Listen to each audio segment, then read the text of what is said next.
Be selective to decide relations.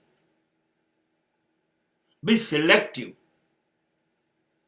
to have a friend circle. Don't be so easy. Don't be so available for everybody every time. થોડાક પસંદગી કરેલા મિત્રો, થોડાક પસંદગી કરેલા સગા સંબંધીઓ રાખો, એને પસંદ કરવામાં પુષ્કળ ધ્યાન રાખો, બેદરકારી ન દાખવો. તમારી જિંદગી જે છે ને એનો વહીવટ બીજા માણસોના હાથમાં જતો રહેશે જો તમે ખોટા માણસો પસંદ કરો તો. તમને ખબર છે અમુક માણસોને એવી ટેવ છે મીઠું મીઠું બોલવાનું, બાજુમાં બેઠા હોય ને તો શુગર વધી જાય ને ડાયાબિટીસ થઈ જાય, મસ્કા મારશે, વખાણ કરશે, તમને બિલકુલ આસમાનમાં ચડાવી દેશે. બસ એટલા માટે નહીં કે તમે બહુ અદ્ભુત છો, નહીં નહીં નહીં. એનું કારણ છે એમને કંઈક તમારું કામ છે, થોડોક સ્વાર્થ છે, એ પાર પાડવા માટે એ તમારા વખાણ કરે છે. બાકી એને કોઈ હૃદયમાં તમારા માટે લાગણી નથી, એનો ખરાબ ઈરાદો છે. આવા ઘણા માણસો છે જેને તમારી ઈર્ષ્યા હોય, તમે આગળ વધો, તમારું સારું થાય,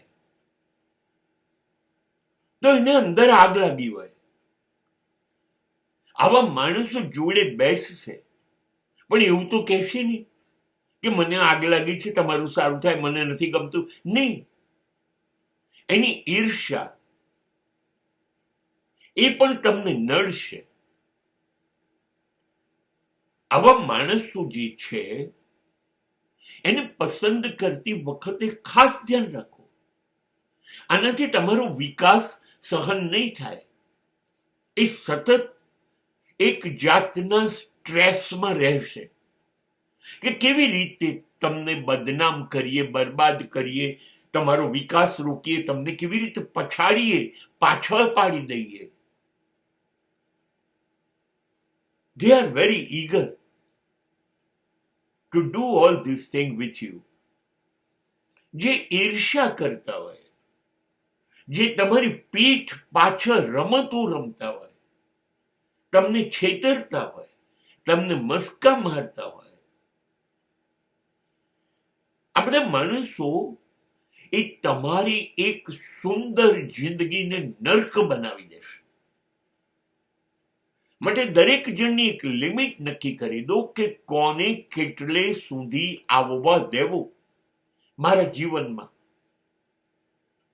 કેટલા લોકો રોડ ઉપર ને રસ્તાના સંબંધને લાયક છે, કેટલા લોકો મારા દરવાજાના ઘરની બહાર સુધી લાયક છે, કે ખરેખર કોને મારા ઘર સુધી લઈ જવા દેવા જોઈએ. આ બધું જ તમારે સંબંધ રાખતી વખતે નક્કી કરવું પડશે.